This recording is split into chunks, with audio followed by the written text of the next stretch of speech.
Hey guys, this is Ray's here. I hope you've had a great week.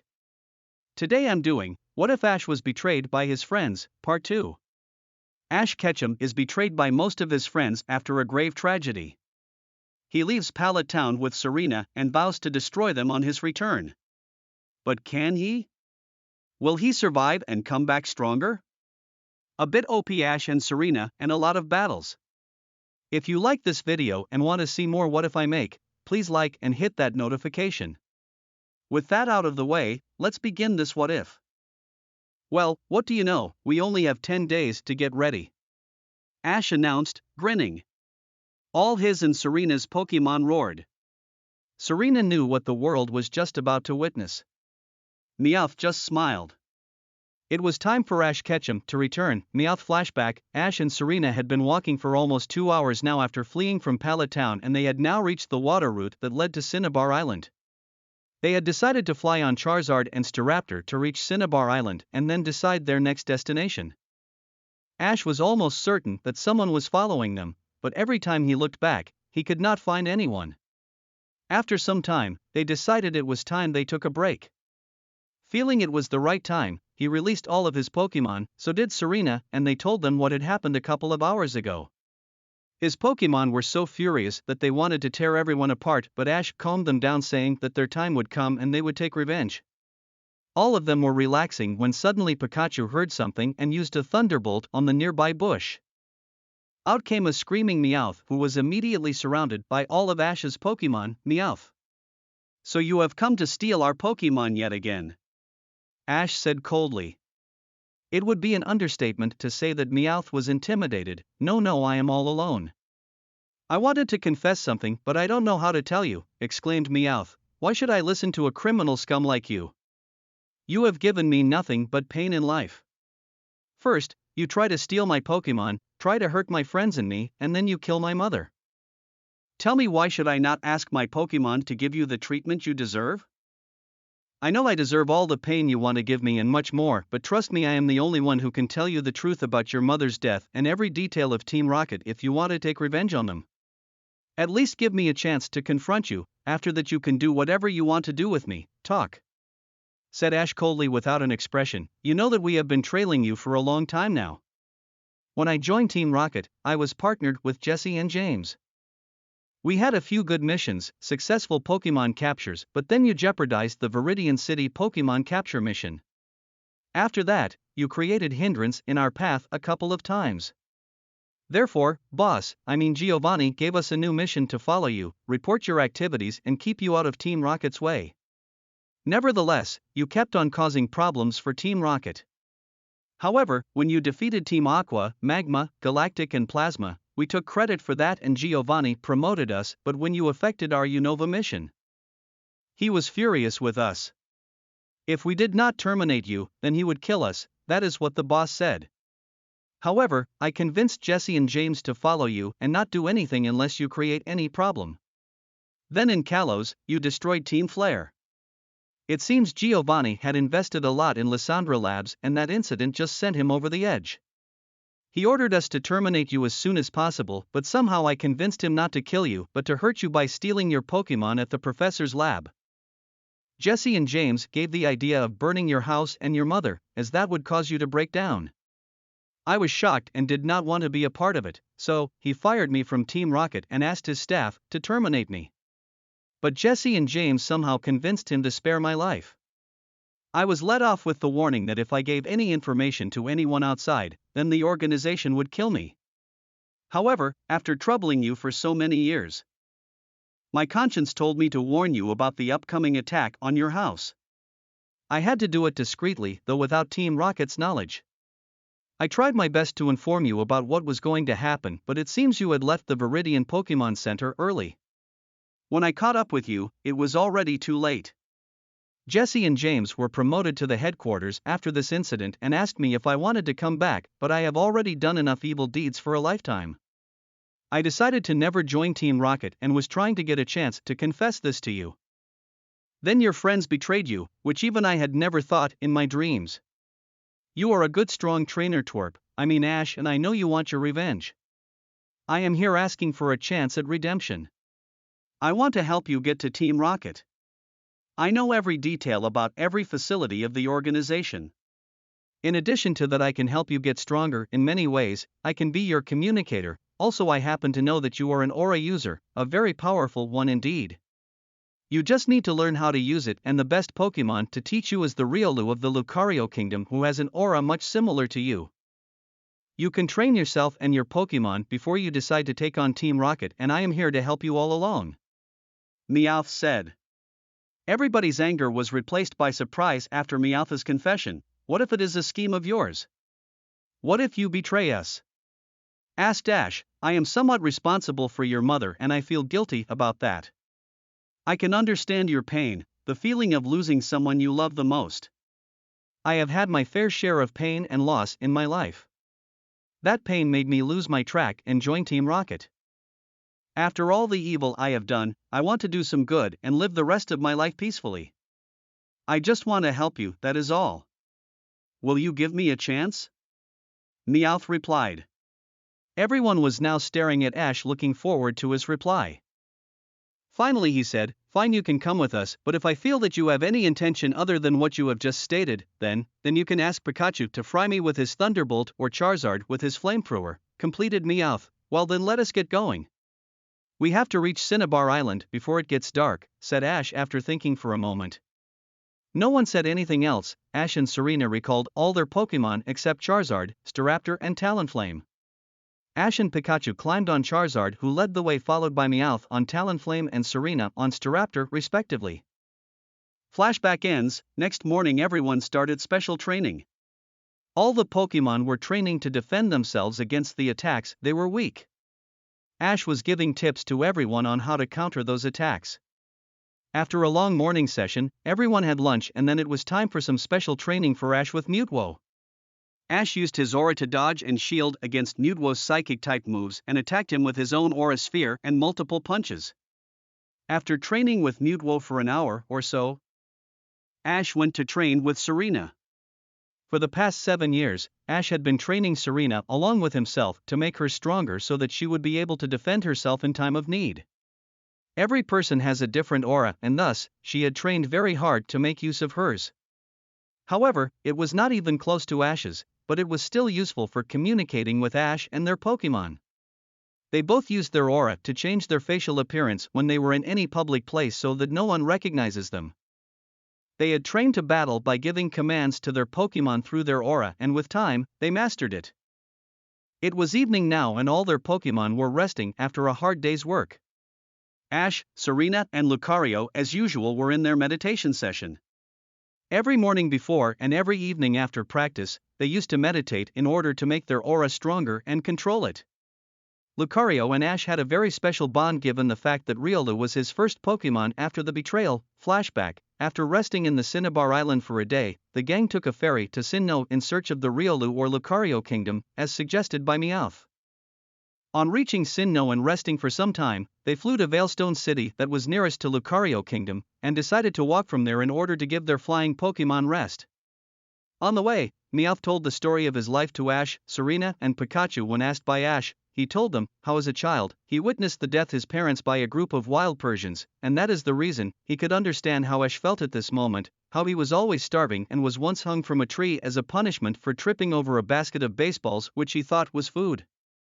He told them how he went to Hollywood, was chased for stealing food, and was later taken in by a Meowth gang led by a Persian that he was reluctant to join.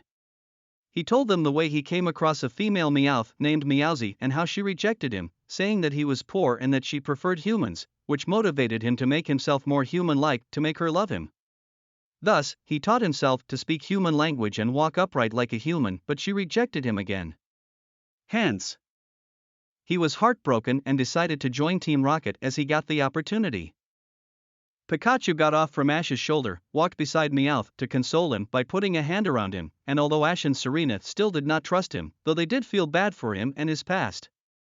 The rest of the journey was silent apart from the times they discussed which route to take. Soon, before sunset, they reached the Lucario Kingdom. They walked through the village asking people to guide their way to the particular Riolu. After some time, an aura sphere landed just behind them.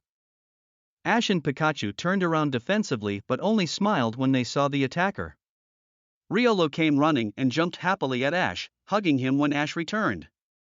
Riolu's old master greeted Ash and the others after he introduced him to Serena and told that Meowth had changed, though he did not trust it himself. They all went to the old man's house to stay for the night and they would look for an inn the following morning. At night, Ash told them the whole story about how his mother was murdered, how his friends betrayed him and why he had come so far to meet Riolu in order to learn to use and control his aura. The old man was shocked to his very core to listen to such a dreadful story. Serena was crying holding Pikachu in her arms. Riolu had tears rolling down his eyes when he touched Ash to feel all the emotions he was going through. Pain, grief, anger, hatred, but nevertheless, an immense dedication and motivation to learn the power of aura and prove the traitors wrong.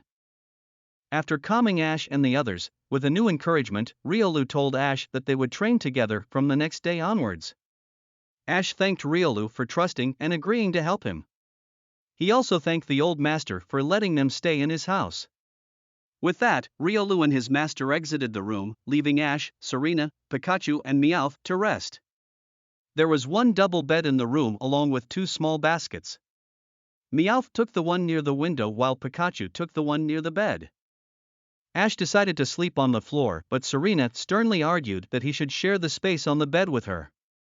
She did not want to leave him alone on the floor and Ash reluctantly agreed, as he did not want to face the fury of the strong-willed girl. Ash had gotten much closer to Serena in these few days after the horrific incident than he had in the 1 year of traveling with her. Maybe the reason was that she was the only one who was there by his side all the time taking care of him when he was in shock. Added to that, she was the only one to defend him when all the others betrayed him.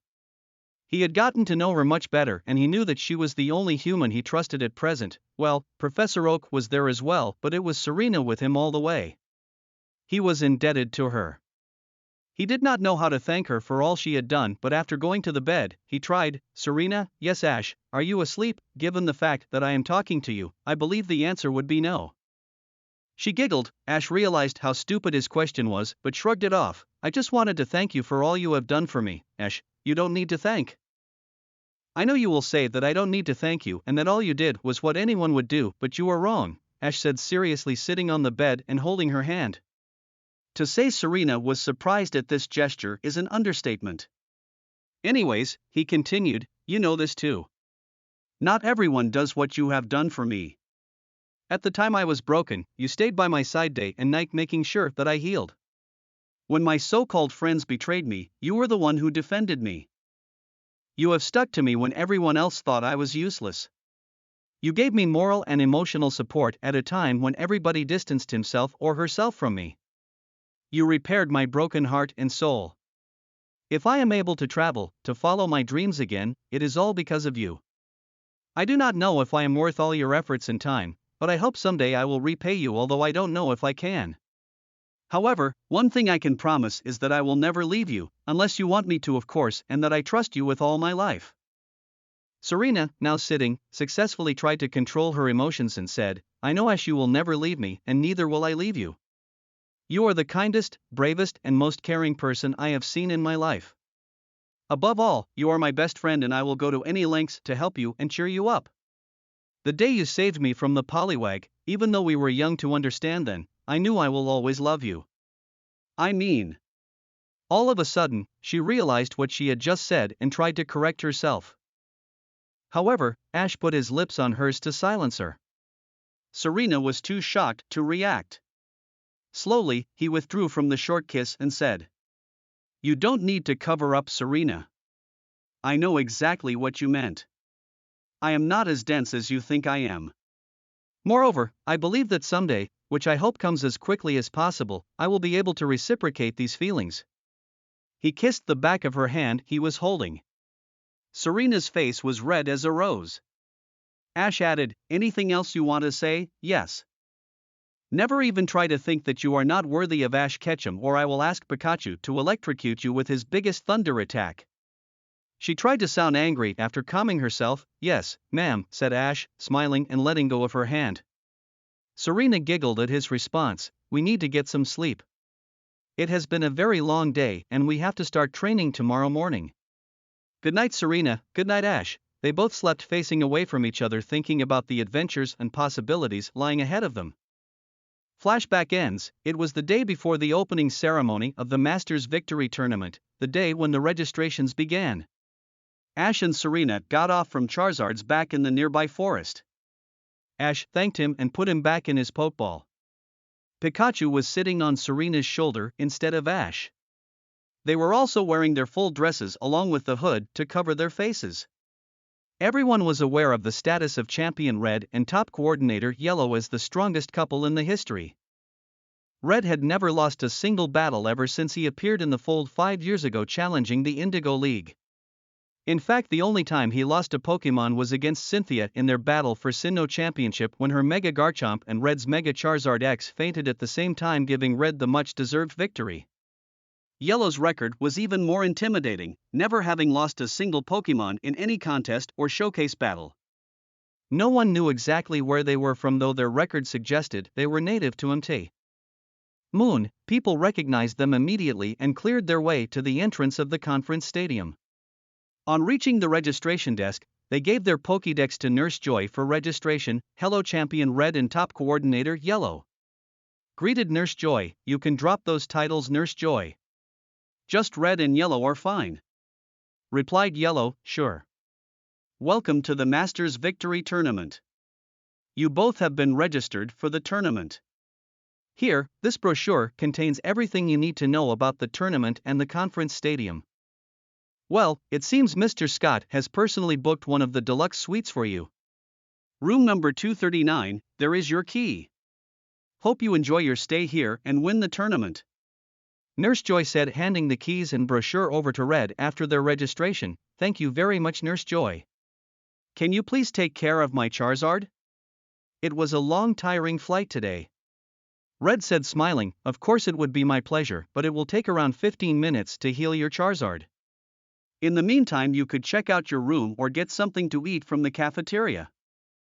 Nurse Joy suggested. Sure, I think the cafeteria idea sounds good. Thank you, Nurse Joy, Yellow replied.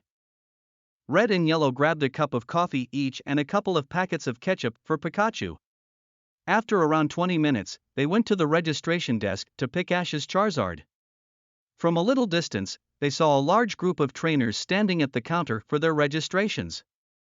On recognizing the group, Red and Yellow looked at each other and Pikachu. They knew everyone would recognize them as Red and Yellow because of their aura changing their facial appearance. Therefore, they just held each other's hands and calmed themselves as they went near the counter to pick Charizard's Pokeball. Red, Yellow and Pikachu walked to the registration desk and saw a Toxicroak dragging a man by his collar. They recognized the person and realized the current scenario but did not pay attention to it. Hello, Nurse Joy. I am here to pick up my Charizard, said Red, still holding Yellow's hand and ignoring others at the counter. Sure, Red. Here is Charizard's Pokeball. He has been healed completely, thanks, Nurse Joy. The large group of people standing there were looking at them both in awe. Everyone knew about Red and Yellow. They were among the strongest trainers in history. As a couple, they were the undisputed best. Red was the champion of all the 6 regions. Alola did not have the traditional format and Red was yet to visit for a journey, even though the couple had visited there a couple of times for their vacation. Yellow was the top coordinator in the 5 regions, Kanto, Johto, Hoenn, Sinnoh and Unova, as well as the Kalos Queen. You see, Red had defeated the Elite Four in previous champions of all the regions after winning the respective regional championships. He beat Lance twice for Kanto and Johto Championship, Steven for Hoenn, Cynthia for Sinnoh, Alder for Unova and recently Diantha for Kalos Championship. Similarly, Yellow had won the Grand Festival of all the 5 regions and finally completed her dream of becoming the Kalos Queen by beating Arya in a battle of 2 Delphox, who held the title for 9 years. Misty was the first one to spot them and called for the attention of the others. Look everyone, it's Red and Yellow, she said loudly to the group. You mean Champion Red? Screamed Tracy, and top coordinator Yellow? Asked May with joy. Oh my god, I am standing so close to the Kalos Queen, said Dawn ecstatically. Everyone was excited to see them. Max was the first to go near them. Excuse me, Champion Red, can I have your autograph please? I am Max from Petalburg City, a big fan of yours. Red wanted to say something cheeky to offend the young trainer, but a squeeze from Yellow's hand changed his mind. In addition, he had a good image in the public even though he did not speak much. He did not want to ruin it. I don't give autographs generally, Max frowned at his reply. But if you prove to be a competent trainer, young boy, I will think about it. The same goes for everyone here who wants it from me or Yellow. Red did his best to keep his composure as they both walked away from the counter to their room. Young boy. I will prove that I am one of the best trainers in the world, and then Red himself will give me his autograph. Or maybe I won't need it then. Max boasted. Well, it is good to be confident, Max, but overconfidence will do you no good, said Brock wisely. Yeah, don't act like a little kid. Iris replied, you and Paul may be the best trainers among us, but Red is the champion of all the 6 regions. So, gloating is not going to help you, Gary said sternly. He was not participating in the tournament now that he was a researcher. He was here to support his friends and girlfriend Misty. I hate to admit it, but it is true, said Paul calmly. Well, then maybe I will defeat the others and set up a final showdown with Red, Max said with pride. Scylla and Drew looked at each other and sighed at the young trainer's comment but decided to remain silent. After the registrations, they all went to their respective rooms. They had booked 5 rooms. One each for the couples, i.e. Misty and Gary, May and Drew, Dawn and Paul, Iris and Scylla, and the other room shared by Brock, Tracy, and Max. That will be it for today. Thanks for watching this video. If you like this video, please like and hit that notification bell, and I'll see you all in the next video.